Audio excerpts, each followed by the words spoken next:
The summons. The transport shuttle rattled as it descended through Lixara's violet atmosphere, and Kale Voss gripped his toolkit tighter, trying to steady both his equipment and his nerves. Below, the capital city of Sylvaris gleamed like a scattered constellation, all crystalline towers and flowing bridges that seemed to defy gravity itself. At its heart rose the Queen's Palace, a structure of translucent stone that caught the light of 3 suns and refracted it into dancing colors. Kale had repaired hundreds of systems across a dozen worlds, but this assignment felt different. This was the palace of Queen Thessia Morvain, the enigmatic ruler whose reputation preceded her across star systems. Cold as the void, they said. Beautiful as starlight, but just as untouchable. Engineer Voss, the protocol droid, chirped as Kale stepped off the shuttle. Follow me. The gravity stabilizer is malfunctioning in the throne chamber. The Queen has requested immediate repair. Kale's stomach twisted. The throne chamber meant working in her presence. The palace interior took his breath away. Walls of crystalline material pulsed with soft bioluminescence, and the air itself seemed to shimmer with charged particles. He barely had time to absorb it before being ushered through towering doors into the throne chamber itself. She sat there, elevated on a platform of flowing light, Queen Thessia. Her skin held a faint luminescence, characteristic of Lixaran royalty, and her hair cascaded like liquid silver down her back. Her gown was cut elegantly, leaving her shoulders and upper back exposed, another cultural statement of power and fearlessness. Her eyes, the color of deep amethyst, turned toward him with the weight of absolute authority. You are the engineer. Her voice was like music through crystal, clear, controlled, distant. Yes, Your Majesty. Kale bowed, trying to keep his voice steady. I'll have the stabilizer repaired within the hour. She nodded once, then returned her attention to a holographic display floating before her, dismissing him without another word. Kale set to work beneath the throne platform, where the gravity stabilizer hummed irregularly. The readings were worse than he'd expected, a cascade failure in the primary emitter. As he worked, he couldn't help stealing glances upward. Thessia moved with a grace that seemed almost choreographed, her attention focused on whatever diplomatic matter occupied her screen. He was deep in concentration, rerouting power conduits, when everything went wrong. The stabilizer surged unexpectedly, sending a wave of energy through the chamber. The floor beneath Kale tilted violently. He stumbled forward, arms windmilling, his toolkit clattering across the suddenly uneven surface.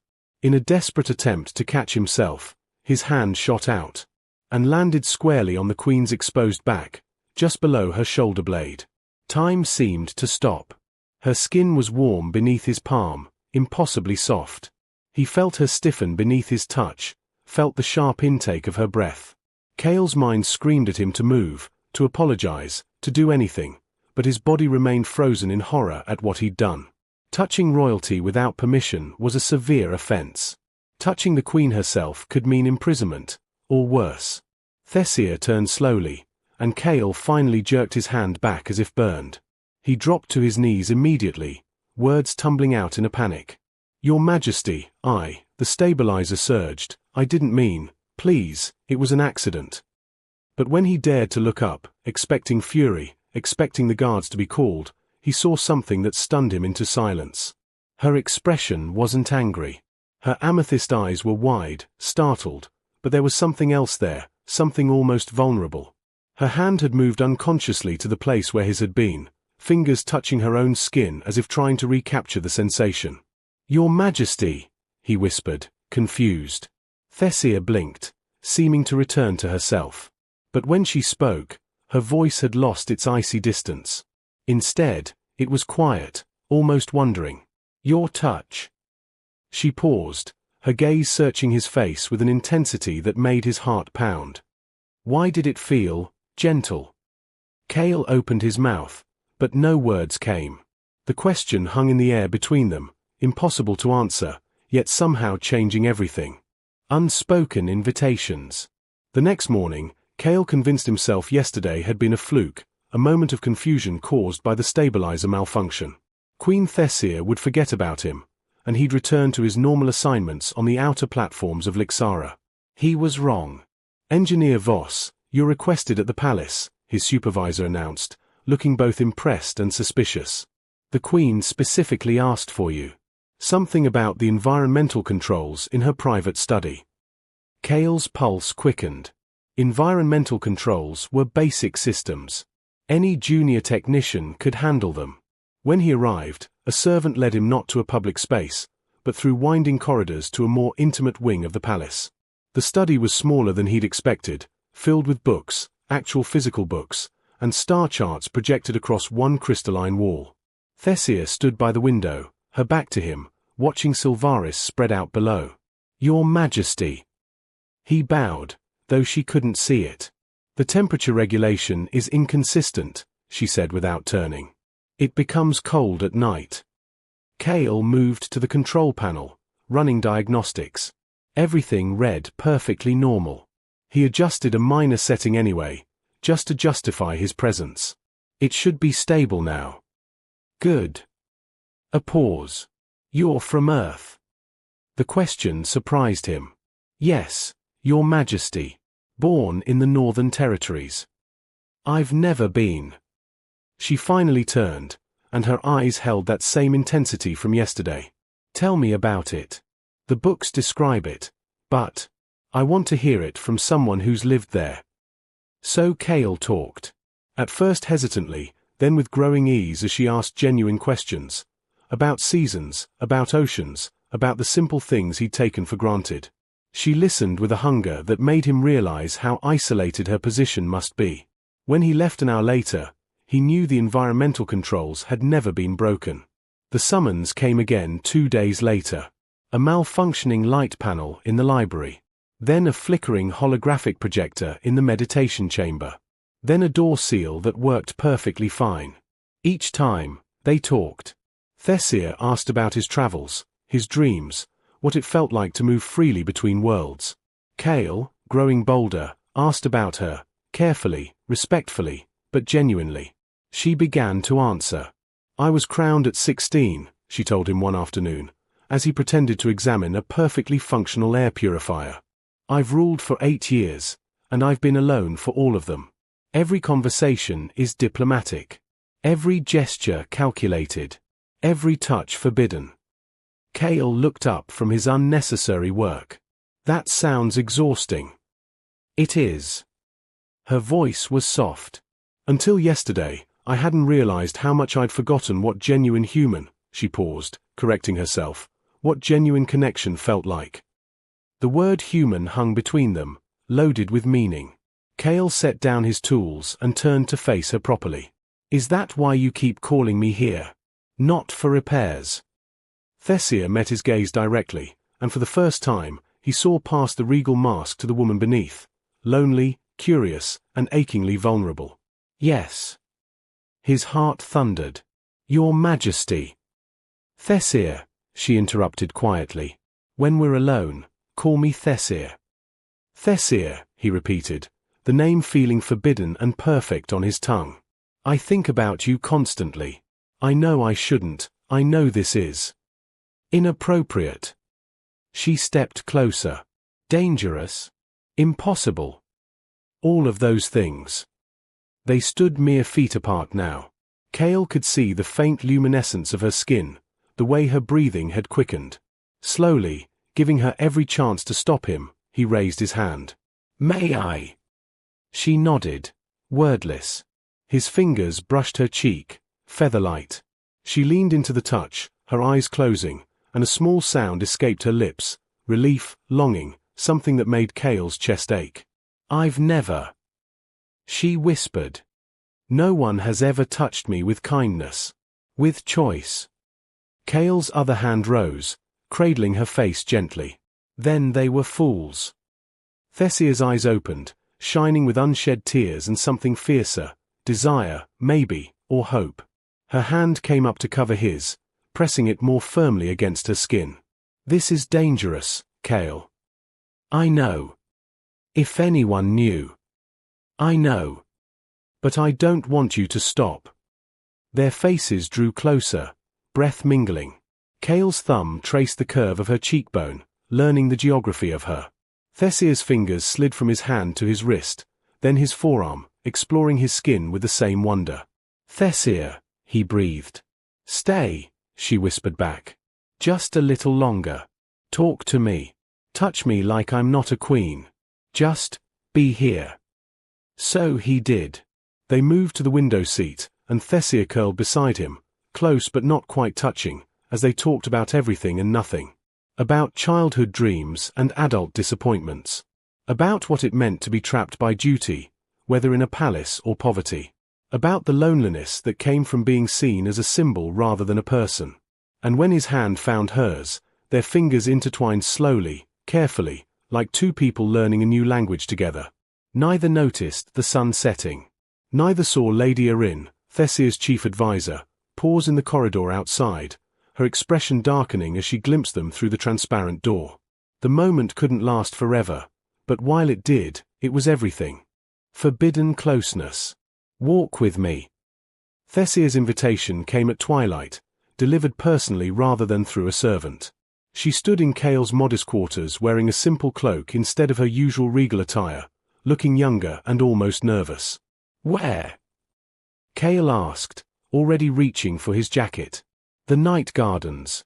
They are private. No one will disturb us there. They moved through the palace like shadows, Thessia leading him down passages he'd never seen, past guards who nodded respectfully but asked no questions. The night gardens lay behind the palace proper, a sprawling space where Lixara's bioluminescent flora created a landscape of living light. I used to come here as a child, Thessia said as they walked beneath trees that glowed soft blue. Before I understood what being queen would mean. Before I learned that everything I am belongs to my people, not to myself. Cale watched her profile in the ethereal light. And now? Now I'm stealing moments. She glanced at him, and there was both guilt and defiance in her expression. Selfish moments. With you. They walked deeper into the gardens, where flowering vines created curtains of gentle gold light. Above them, Lixara's twin moons rose, casting silver shadows through the luminous foliage. Tell me something true, Thessia said suddenly. Something you've never told anyone. Cale considered. I'm terrified, he admitted. Of this. Of you. Of what I feel when I'm near you. Why? Because I'm nobody, Thessia. I fix machines. I move between worlds because I don't belong anywhere. And you, he gestured helplessly. You're everything. A queen. A legend. This can't end well. Thessia stopped walking. They stood in a small clearing where a fountain of liquid light bubbled from carved stone. You think I don't know that? Her voice carried pain. You think I haven't lain awake analyzing every terrible way this could destroy us both? Then why? Because for the first time in 8 years, I feel alive. The words burst from her with surprising force. When you're near me, I'm not Queen Thessia Morvain, cold and untouchable. I'm just a woman who wants to be seen. To be touched. To matter to someone as myself, not as a crown. Thunder rumbled distantly. Cale looked up to see clouds gathering above the gardens, unusual for Lixara's typically clear nights. We should go back, he said. Not yet. Thessia caught his hand. Please. Just a little longer. The first raindrops fell, warm and large, splashing against the luminous leaves. Within moments, it became a downpour. They ran laughing toward a glass pavilion at the garden's edge, arriving breathless and soaked. Inside, the rain created a symphony against the transparent roof. They stood catching their breath, and suddenly the laughter faded as they realized how close they were, how alone, how the rain had made Thessia's simple dress cling to her form. Cale. Her voice was barely audible over the rain. He should have stepped back. Should have maintained proper distance. Instead, he reached out and gently pushed a wet strand of silver hair from her face. His fingers lingered against her cheek. Thessia's hand came up to cover his, just like in her study. But this time, she drew it down slowly, across her jaw, her neck, her collarbone, guiding him, showing him what she wanted. Is this real? She whispered. Or am I so desperate for connection that I'm inventing it? It's real, Cale promised. I've never felt anything more real. She made a small sound, relief or surrender, and closed the distance between them. The kiss was soft at first, tentative, two people learning each other through taste and touch.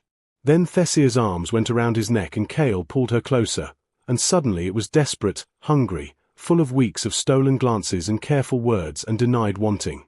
They broke apart, breathing hard. Thessia's amethyst eyes were wide, her lips parted. I shouldn't want this. I'm breaking every protocol I've been raised to uphold. Do you want to stop? Kale asked, though it would kill him if she said yes. No. She kissed him again, deeper this time. I want to be selfish. Just tonight. Just with you. They sank to the cushioned bench in the pavilion, the rain surrounding them in sheets of silver. Kale held her like she was precious, because she was, not because she was a queen, but because she was Thessia, brave and lonely and beautiful in ways that had nothing to do with her crown. Her fingers tangled in his hair. His hand traced the curve of her spine.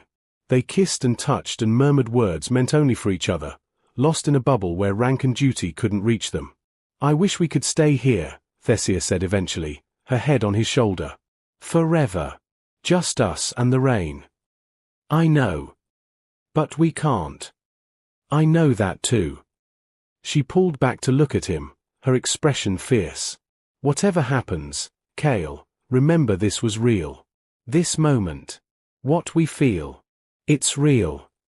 Heavy footsteps echoed from the garden path. A royal guard appeared at the pavilion entrance, rain streaming off his armor. Your Majesty, Lady Erin requests your presence. Urgent council matter. Reality crashed back like a wave of ice water. Thessia composed herself with practiced ease, every trace of vulnerability disappearing behind her regal mask. Only her hand, squeezing Kale's once more before letting go, betrayed the woman beneath the queen. Of course, she said coolly. I'll attend immediately. As she walked away, she didn't look back. But Kale saw her hand rise briefly to her lips, as if holding the ghost of their kisses there. The guard remained, watching Kale with an expression that held both warning and pity. You should leave the gardens, sir. They're not safe for humans after dark. But Kale knew the gardens weren't what posed the real danger. That threat wore a crown and had stolen his heart completely. The secret revealed. Kale hadn't been summoned to the palace in 3 days, and the silence was destroying him. He tried to focus on routine repairs, a faulty water recycler on Platform 6, a temperamental airlock on the shipyard, but his mind kept returning to the rain-soaked pavilion, to Thessia's kiss, to the way she'd looked at him like he was her entire world. On the 4th day, Lady Erin appeared at his quarters. She was tall and imposing, her silver robes marking her as one of the Queen's inner circle. Her eyes were cold as she assessed him, taking in his modest living space with obvious disdain. Engineer Voss. We need to speak. Kale's stomach dropped, but he gestured her inside. How can I help you, Lady Erin? By understanding the danger you pose. She didn't bother with pleasantries. The Queen has been distracted lately, cancelling meetings, requesting privacy at unusual hours, and your name keeps appearing in her schedule. I've been performing repairs. Don't insult my intelligence. Erin's voice cut like a blade. I've reviewed the maintenance logs. Most of the systems you repaired were functioning perfectly. This isn't about machinery, is it? Kale met her gaze steadily, refusing to show fear. What do you want from me? I want you to understand what you're risking. Erin moved to his window, looking out at the city. There are laws, engineer. Ancient laws that govern the royal bloodline. Queen Thessia is bound by genetics that must remain pure. Any intimate connection with a human violates not just protocol, but sacred covenant. Sacred. Kale couldn't keep the bitterness from his voice. Or convenient. A way to keep her isolated and controllable. Erin whirled on him. You think you're the first to look at her with desire, to see past the crown to the woman beneath. Others have tried. All have failed.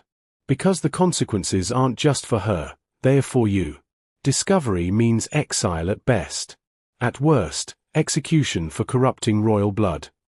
The word execution hung in the air like poison. And Thessia? Kale asked quietly. What happens to her? She loses everything. Her throne. Her people's respect. Her purpose.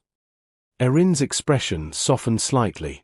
I've served Thessia since she was 16. I've watched her carry burdens that would break most people. She's strong, engineer, but she's also lonely. And loneliness makes people foolish. Loving someone isn't foolish. Love. Erin laughed bitterly. You've known her for weeks. This is infatuation. Fantasy. And it will destroy her if you don't end it. Kale wanted to argue, but doubt crept in. Was Erin right?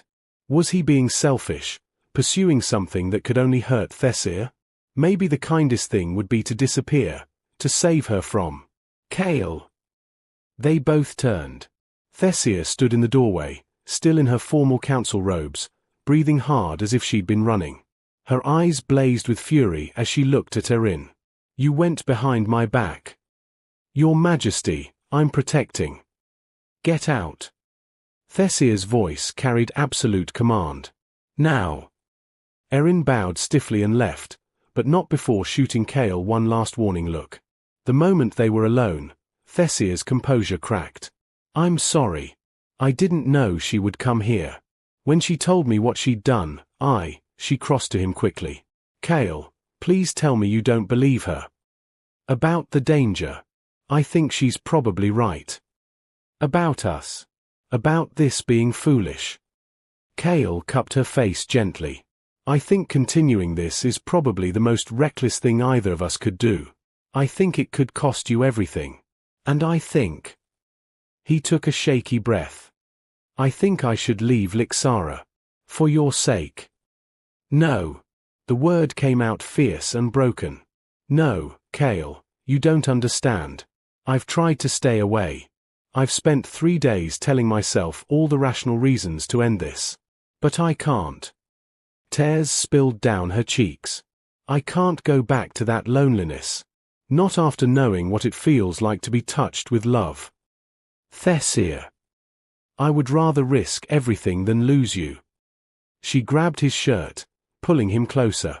Tell me you feel it too. Tell me I'm not alone in this madness. Kale kissed her answer into her mouth, pouring every suppressed emotion into it. When they broke apart, both were trembling.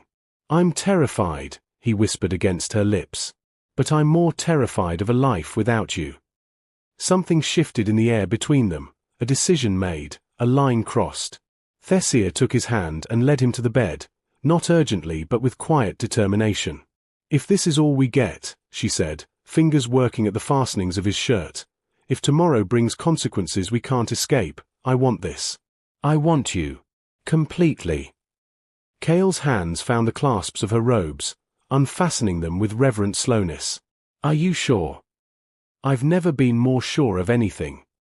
They undressed each other carefully, learning the landscape of skin and curves and vulnerabilities. When Thessia lay back, pulling Kale over her, there was no queen and engineer, only two people choosing each other despite the universe's objections. Their lovemaking was tender and desperate by turns, whispered names and gasped promises, bodies finding rhythm and meaning in the darkness.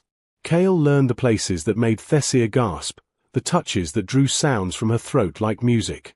She explored him with equal wonder, her luminescent skin casting soft light across them both. Afterwards, they lay tangled together, hearts still racing. Thessia traced patterns on Kale's chest, her expression distant. What are you thinking? He asked. That I understand now why they make these laws. Because this, she gestured between them, this makes me want to abandon everything. My duty. My people. All of it, just to keep you. You won't have to choose. Won't I? She looked at him with heartbreaking clarity. Erin won't stay silent. Others will find out. Eventually, the council will force my hand. Kale pulled her closer. Then we'll face it together. You don't know what you're promising. Yes, I do. He kissed her forehead. I'm promising to stand beside you, no matter what comes. Even if it costs me everything. Thessia buried her face in his neck, and Kale felt hot tears against his skin. They held each other as Lixara's twin moons tracked across the sky, two people stealing hours they knew couldn't last, building memories to sustain them through whatever storms approached. Neither slept. Both knew this moment of peace was borrowed time. The choice. The storm broke 2 days later. Kale was working on the orbital platform when armed guards arrived. "You're to come with us." Council summons. His blood turned to ice.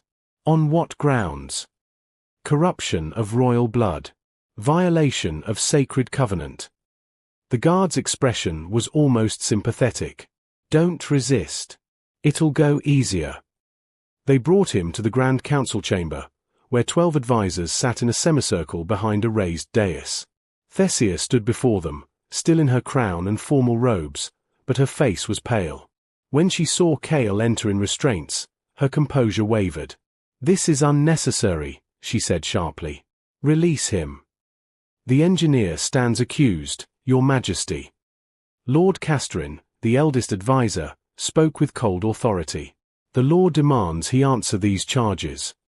"What charges?" "Caring for someone? Speaking honestly? Being kind?" Thessia's voice rose. "These are crimes now. Corrupting the royal bloodline is." Lady Erin stood, her expression regretful but firm. "I witnessed them together, Your Majesty. In your private quarters. The nature of your relationship is clear." Murmurs rippled through the council. Kale saw anger, disgust, disappointment on their faces. "Then charge me as well," Thessia declared.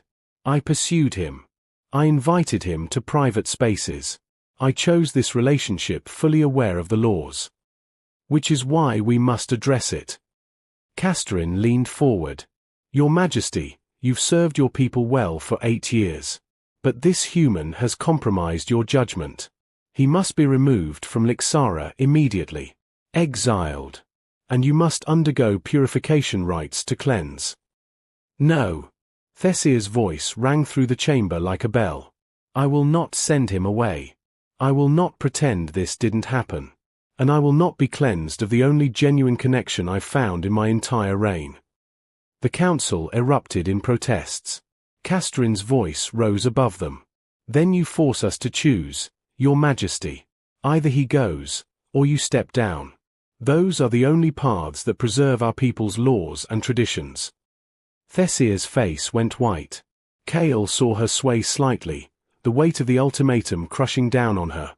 Everything she'd worked for, everyone she served, her entire purpose, all balanced against what they'd found together. "Thessia, don't," Kale started forward, but the guards held him back. "I'll abdicate," she said quietly. "No." Kale shouted. "Thessia, you can't. Your people need you. You're a good queen, a great one. I won't let you sacrifice that for." "For what?" "For love." She looked at him, eyes shining. "You think I haven't calculated this? That I don't know what I'm giving up? But I also know what I'll lose if I choose the crown over you. My humanity. My heart. Everything that makes ruling worthwhile." "There has to be another way," Kale pleaded. "There isn't." Castrin stood. "The laws are ancient and absolute. A queen cannot bond with a human. The genetic incompatibility, the dilution of royal bloodlines." "Then change the laws." Everyone turned. Kale stood straighter despite his restraints, his voice steady even though his heart hammered. "Your Majesty, members of the council, I'm a nobody. I know that. But I'm standing here before you because I love Thessia. Not Queen Thessia. Not Her Majesty. Just her. The woman who dreams of seeing Earth's oceans. Who reads ancient books and gets lost in star charts. Who carries the weight of an entire world and never complains." He looked directly at Thessia. "She's the best person I've ever known. And you," he addressed the council, "you're asking her to choose between serving her people and being a person herself. That's not honor. That's cruelty." "The laws exist for reason," Erin said, but her voice lacked conviction. Do they? Or do they exist because they're old, and no one's questioned them? Kale pressed. I've traveled dozens of worlds. I've seen species integrate, intermarry, build societies that honor both tradition and change. Lixara could do the same. One human thinks he can overturn millennia of. Let him speak. Thessier's command silenced Castorin. She moved closer to Kale, and though guards tensed, she simply stood beside him. A queen and a commoner, facing judgment together. Let him finish.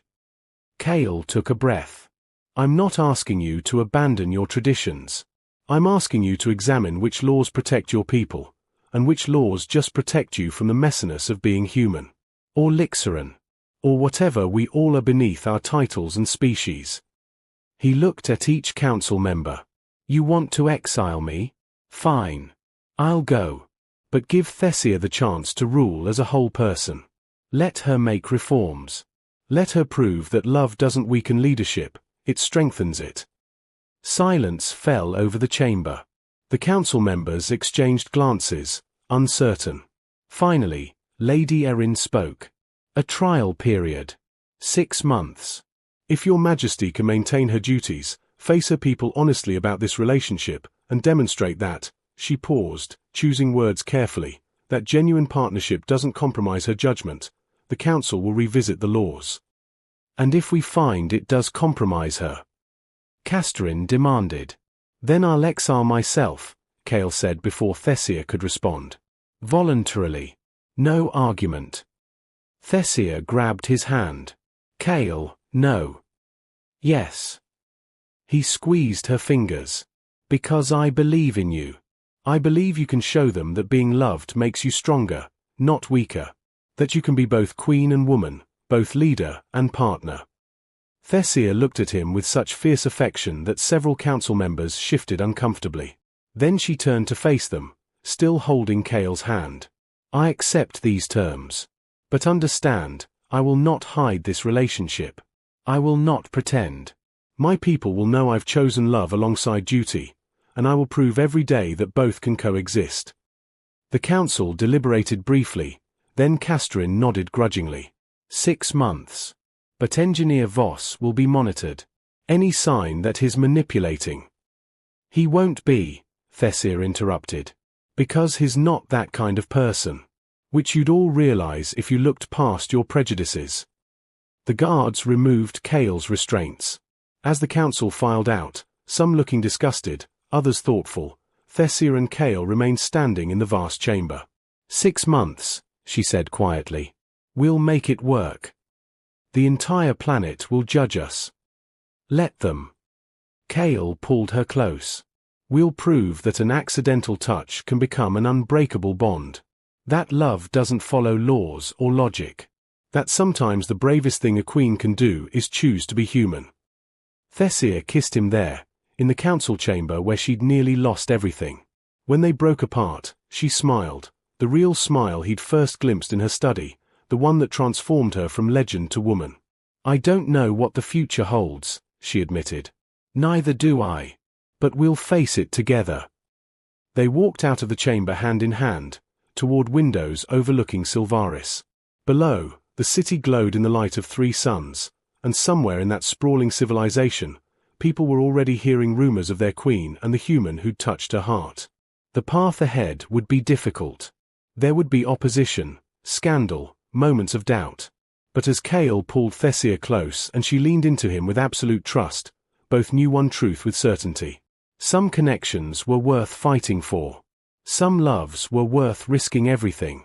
And sometimes, the most revolutionary act was simply choosing to be honest about what you felt. Ready? Thessia asked. For whatever comes, Kale promised. Together, they stepped forward into an uncertain but hopeful future, a queen and an engineer, bound by an accidental touch that had changed everything. The end.